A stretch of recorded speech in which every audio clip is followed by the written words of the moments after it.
The U.S. just attacked Iran. Oil is spiking. Your 401k is sweating. And right now, millions of Americans from Chicago to Dallas to Phoenix are staring at their phones asking the same terrified question. Should I sell everything? Here is the brutal truth.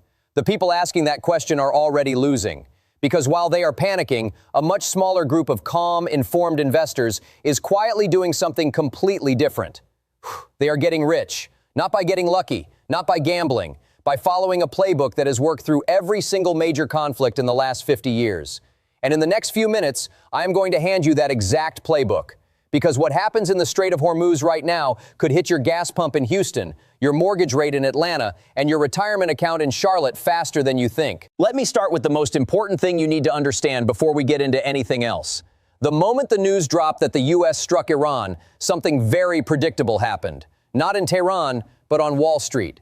Oil shot up, gold spiked, defense stocks popped, and retail investors, regular Americans with 401ks, IRAs, and Fidelity accounts, did what they always do. They panicked. Some sprinted to cash. Some froze completely. Some chased defense stocks and oil companies at the exact wrong moment, right at the peak. All three of those moves are financial disasters, and here is why. If you move to cash right now, ask yourself honestly, who is actually protecting your money? Nobody. Inflation is eating it. At a standard 3% annual inflation rate, sitting in cash for 10 years silently destroys 45% of your purchasing power. You feel safe. You are not safe. You are just getting robbed in slow motion. This is the pattern Wall Street learned decades ago. The pattern they do not teach in schools in Columbus, Ohio, or community colleges in San Antonio. Markets panic first, then they adapt. Every single time. Without exception. So let us look at the actual data, because data does not lie and feelings do. Over the past 50 years, every time a major conflict started, the S&P 500 dropped an average of 6.4% in the first 10 days. Scary? Sure. But here is where it gets interesting. 12 months later, the S&P was up 9% on average. That means if you bought the dip, while everyone else was panicking in line at the Starbucks in Denver, you captured a 15.4% swing on average. The Gulf War?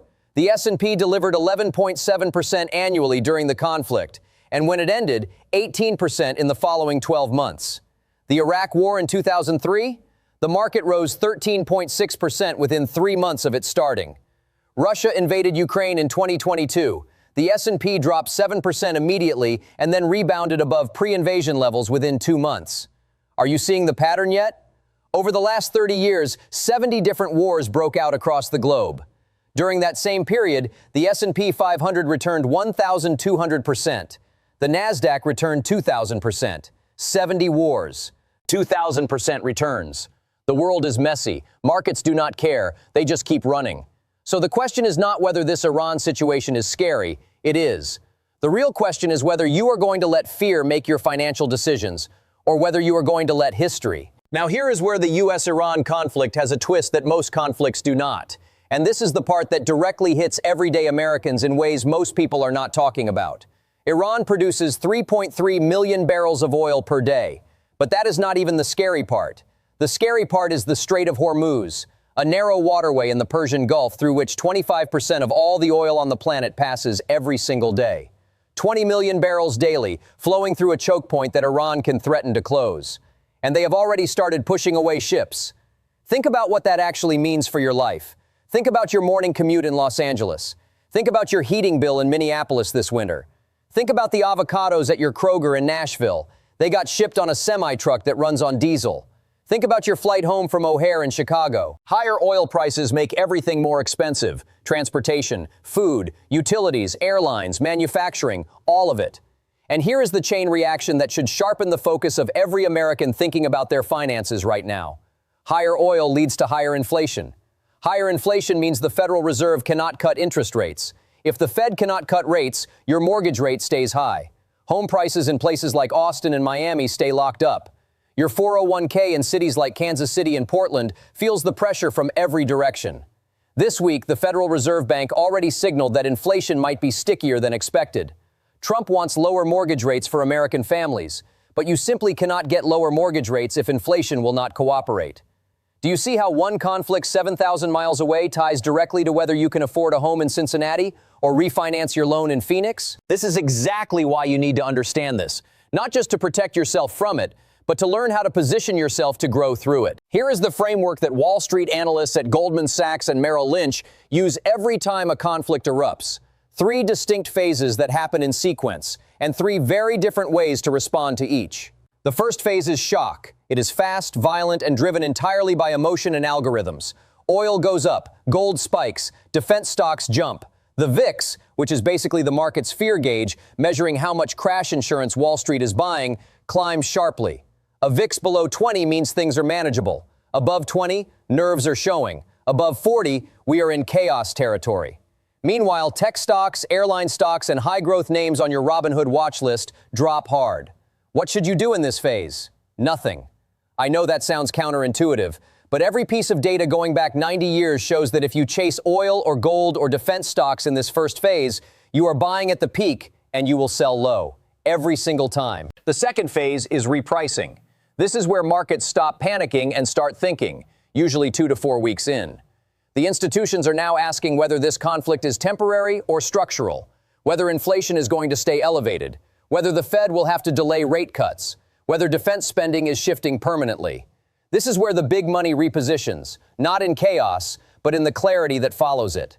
The third phase is rotation, and this is where patient investors get paid.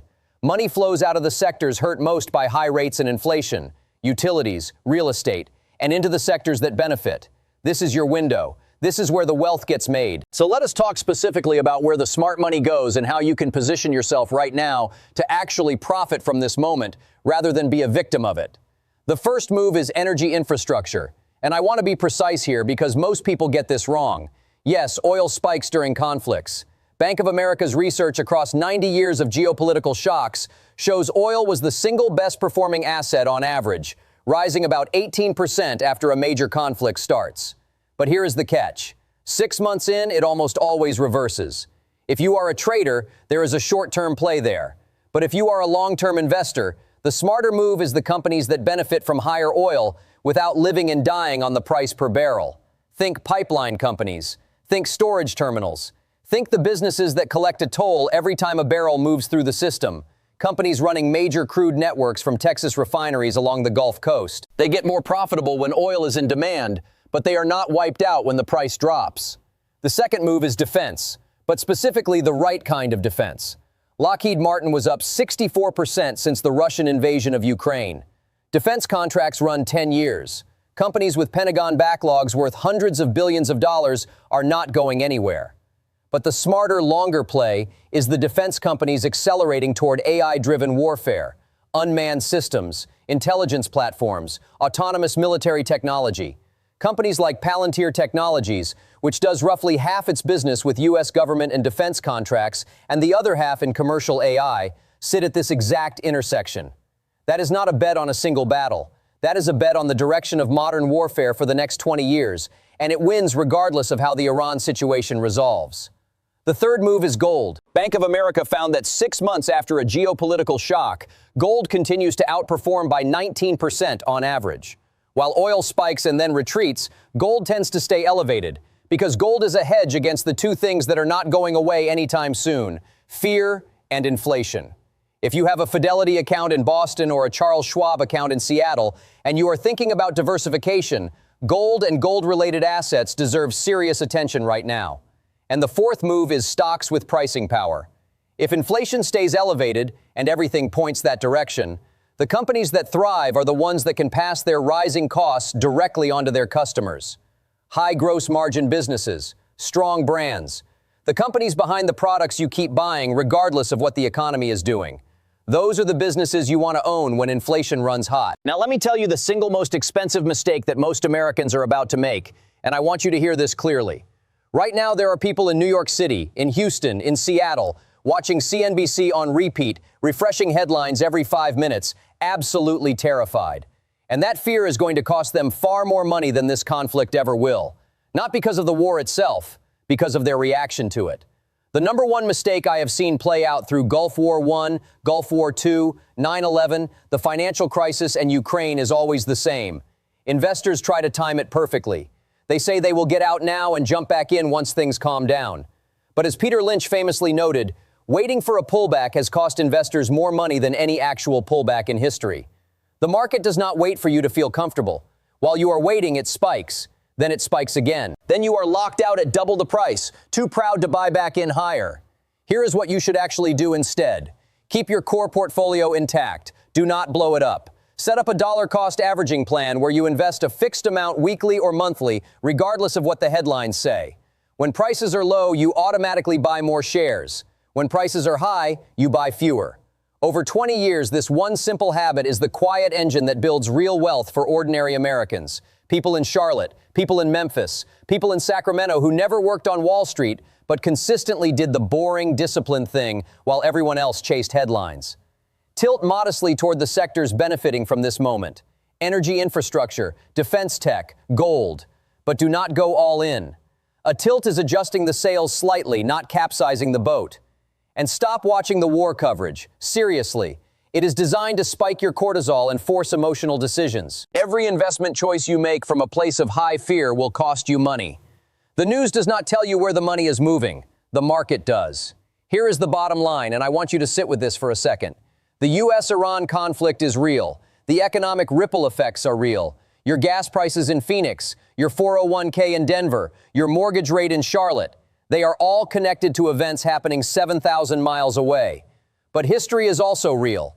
And history, without a single exception across 50 years of data, says that markets recover. Always. The people who built generational wealth, through Vietnam, through the Gulf Wars, through 9/11, through the 2008 financial crisis, through Ukraine, were not the ones who timed it perfectly. They were the ones who understood the pattern, stayed calm, made measured moves, and stayed in the game while everyone else was sprinting for the exits. That is how the U.S.-Iran conflict will make you rich. Not by getting lucky on oil, not by panic buying defense stocks at the peak, but by understanding exactly how money moves during chaos and positioning yourself ahead of the rotation before the headlines catch up. The window is open right now. The question is whether you are going to walk through it or stand on the sidewalk watching everyone else do it. Drop a comment below. Are you buying the dip, holding steady, or sitting this one out? Let me know. Share this with someone in your life who is stressed about their money right now because they need to hear this. And I will see you in the next one.